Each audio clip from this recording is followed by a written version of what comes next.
Nora Hughes never meant to be late, not again, not tonight. She had planned everything down to the minute. Leave her apartment in Echo Park by 4:45, Uber to Silver Lake by 5:15, slip into the gallery like she hadn't spent the entire week dodging her boss's calls. She even made time to grab her matcha latte and bring Miso, her beagle, along for the ride. He was more than just a dog. He was a relic, a heartbeat left behind from her sister Kayla, who had died 2 years ago when the world had gone quiet. Since then, Miso had become a part of Nora's breath, the only creature who understood when the silence in her apartment became too heavy. That evening, she stepped into the Uber with the leash looped around her wrist, her phone already vibrating with messages from Jasper. "Where are you?" "The press is here. I swear to God, Nora." Her fingers typed furiously. The city outside the window blurred into shades of gold and grime as the driver, a middle-aged man in a worn Dodgers cap, wove through traffic with the calm of someone who'd done this 1,000 times. She didn't look up, not when they passed the billboard with her ex's smug face on it. Not when Miso nudged her hand with his nose. Not even when the driver cleared his throat softly and said, "We're here." She bolted out the door. The Prius merged back into traffic. Nora had taken 4 steps toward the glowing doors of the Silver Lake Art Collective before her stomach dropped. She stopped cold. Her hand reached behind her, searching for the leash she always held like a lifeline. Nothing, nothing. Her heart thudded once. Hard. She turned, wild-eyed, scanning the street. The black Prius was already gone. Just taillights and the echo of a low hybrid hum. "Miso," she whispered, as if he could hear her from half a block away. The sidewalk buzzed with laughter and chatter, people sipping wine in plastic cups, admiring abstract sculptures. But Nora couldn't hear any of it. She had left her dog in the back of an Uber. And he was gone. Miso had remained still at first, curled into the backseat like a well-mannered passenger. When Nora left, he perked up, expecting her return in a heartbeat or two. She always came back. Always. So he waited, ears twitching at the sounds of the city, tail giving hopeful thumps. The driver noticed about 15 minutes later. He'd picked up another rider, a guy with earbuds and a duffel bag, before spotting the beagle in the rearview mirror. The dog sat silently, eyes wide, as if embarrassed to be discovered. "Well, look at you," the driver said, pulling over near a pupuseria in East LA. He turned off the engine, twisted around, and looked at the beagle. The dog didn't bark, just tilted his head, intelligent and calm. No tags. Just a collar and a look that said, "This was a mistake." "But I trust you." The driver, Emilio Q, 4.98 stars, former jazz musician, current Uber philosopher, rubbed the back of his neck. "Well, little guy, looks like we're both off script today." He bought a bottle of water and a box of chicken treats from the corner store, then poured some water into a Tupperware lid he kept in the glove box. Miso drank, then accepted a treat like a gentleman. Something about the dog struck Emilio deeply. Not just his silence or patience, but a kind of grief in his eyes. Like he'd lost someone once, too. Back in Silver Lake, Nora was coming apart at the seams. Uber support was a labyrinth of cheerful bots and scripted apologies.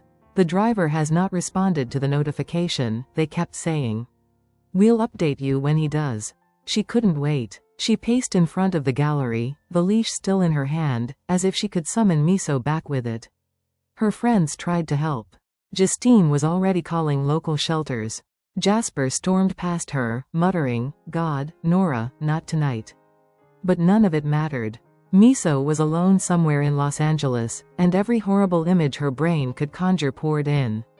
And underneath all that fear, deeper still, was shame. Because it wasn't just that she'd lost her dog. It was that she had let go of the only piece of Kayla she had left. An hour passed. Emilio watched the sky shift colors while Miso snoozed in the passenger seat beside him. The driver had pulled over again, this time under a jacaranda tree that shed purple blossoms like quiet confetti. He glanced down at the Uber app. Finally, a ping. Passenger says she left her dog. Requests return. Emilio smiled. He looked at Miso. "Ready to go home, amigo?" He didn't expect an answer, but the beagle stood and looked out the windshield, as if he understood. As if he was ready. The Prius pulled up again to the same curb on Sunset. Nora saw the car before she could even believe it. She ran. The back window rolled down. Miso's face popped out, calm as ever, like he'd been on a mild vacation and couldn't wait to report back. Nora cried out, a half laugh, half sob, and opened the door before the car had even stopped. Miso leapt into her arms, tail wagging furiously. She held him like he was made of glass and fire all at once. "You're okay," she kept whispering. "You're okay." Emilio stepped out of the driver's side, holding the empty treat box like a gift. "He prefers the chicken ones," he said. Nora laughed, wiping her face, hugging Miso tighter. "I owe you everything." He shrugged, but there was warmth in his smile. "Just another ride. But he's a good co-pilot." She looked at him, really looked. There was something about him, kind eyes, maybe, or the way he spoke like stories lived in his chest instead of lungs. "You saved my best friend," she said. "Thank you." He nodded and handed her a small card. It wasn't a business card, exactly. Just his name and a hand-drawn saxophone. "If you ever need a ride," he said. "Or a good story." As he drove away, Miso licked Nora's chin and settled into her arms like he'd never left. But Nora knew. Something had shifted. In the silence, something had begun. This wasn't just the end of a near disaster. It was the start of something else. Something she didn't understand yet. The card stayed on Nora's fridge for a week before she picked it up again. Small, cream-colored, thick paper. No number, no email. Just two things, inked with a steady hand. Emilio Q. A sketch of a saxophone with music notes floating off the bell. She kept looking at it. Some days she'd convince herself to throw it away. Other days, she'd stare at it for 10 minutes like it might reveal something she missed. It wasn't just that he returned Miso. It was the way he had looked at her, not like she was a frantic woman who'd messed up, but like he knew something she didn't yet. Like her story was only beginning, and he was the first breadcrumb on the path. It was Thursday when she found herself walking into Melody and Moonlight, a tiny jazz cafe tucked between a boarded-up bookstore and a vape shop in Highland Park. It had taken her 3 days and a lot of Googling to find the connection. Someone on Reddit mentioned a saxophonist named Emilio who played there once a month. The place was glowing with amber light and filled with the low murmur of clinking glasses and brushed cymbals. Nora wasn't sure what she was looking for. Closure? Curiosity? Some weird impulse that came from deep in her gut and whispered, "Go." She was halfway through a red wine and a plate of olives when she heard the soft thrum of a saxophone. And there he was. Emilio stepped onto the stage like he didn't belong anywhere else. His hair was grayer than she remembered. He wore the same Dodgers cap, turned backwards this time, and a dark blue button-down. The saxophone gleamed under the soft light like something sacred. And when he played, time folded in on itself. It wasn't flashy. It was honest. Raw. Like someone telling you the truth in a language you'd never heard before, but somehow understood. When the set ended, Nora was still in her seat, pulse slow, like her body had gone into another gear. She caught him at the bar later. "I wasn't sure it was really you," she said, sliding onto the stool beside him. Emilio turned, his smile quiet and immediate. "Beagle girl. Miso says hi." They laughed. And then they talked. Not about dogs. About music. About grief. About how you can live in the same city for 10 years and still feel like a tourist in your own life. About Kayla. Nora told him everything, the kind of everything she didn't usually say out loud. He listened the way he played, patient, no need to fill the silences. Eventually, she asked the question that had been sitting in her chest since that day on Sunset Boulevard. "Why'd you wait? You could have dropped him off at a shelter. Or called it in." Emilio looked down at his drink for a long moment. Then back at her, eyes calm. "Because some dogs don't belong in cages," he said. "And some stories don't end at the first chapter." That night, Nora walked home through the cool, electric stillness of Los Angeles.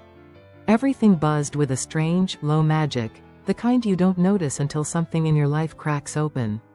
Miso greeted her at the door like he'd known where she'd been.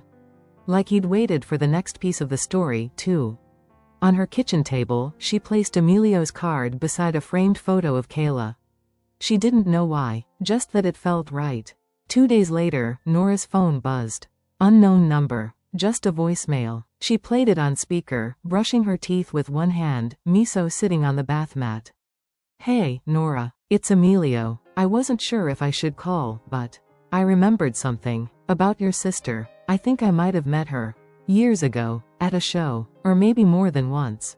Call me." She froze, toothbrush in midair, foam dripping into the sink. What? Kayla had lived in LA only briefly before she got sick. She never talked about it. Never mentioned anything about music or Emilio. Nora hit redial, but it went to voicemail. She tried again. Nothing. That's when she noticed something strange. The number? It wasn't local. It was from New Mexico. She stared at the screen. Then at Miso. "Okay," she whispered, heart pounding. "What the hell is happening?" The next day, she went back to Melody and Moonlight. But Emilio wasn't there. The bartender said no one named Emilio played that night. Said the guy who used to come in with a saxophone hadn't shown up for over a year. Nora blinked. No, he was here. Just last week. Played the Thursday set. The bartender shook his head. Nah, Thursday's always open mic. Nobody's scheduled. Nora left her number. Asked him to call if Emilio came back. She walked home with her mind spinning, trying to stitch together logic, but everything felt slightly off. When she opened the door to her apartment, Miso sat in the hallway. His tail thumped once. There, tucked into his collar, was the card. The same one Emilio had given her. But now it had something new on it. On the back, in the same careful handwriting.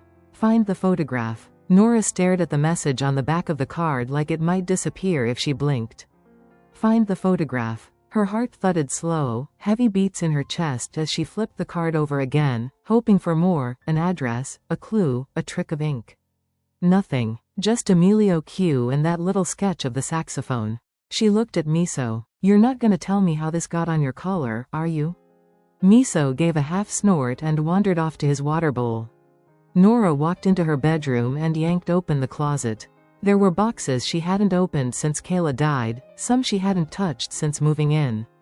The one she was thinking of had been taped shut with blue painter's tape. It had a tear on the side and a label written in Kayla's loopy handwriting, "Summer Stuff Sun Face plus Random." She dragged it out, sat cross-legged on the floor, and started going through it. Old t-shirts, festival bracelets, a half-used roll of film. Nora froze for a moment, holding the canister like it was a relic. Then she found it, a photograph. It was tucked inside a paperback copy of On the Road, so typically Kayla it hurt. The photo was small, Polaroid style, a little faded at the edges. In it, Kayla, unmistakably, laughing, sun in her hair, and beside her, Emilio. Younger, no gray in his beard yet. Same soft eyes. They stood in front of a mural, a riot of colors behind them. She flipped the photo over. Writing in Kayla's unmistakable scrawl. Emilio Q, Echo Park Jazz Night, the man who made the music sound like memories. Nora sat there for a long time, the photo pressed to her chest, like maybe it could make her feel closer to her sister again. Then she noticed something else. The mural behind them? It was still there, on the side of the old theater on Sunset, right near where Nora had taken the Uber that night. And that gave her an idea. The next day, she walked back to the mural, Miso padding beside her like he sensed something important was happening.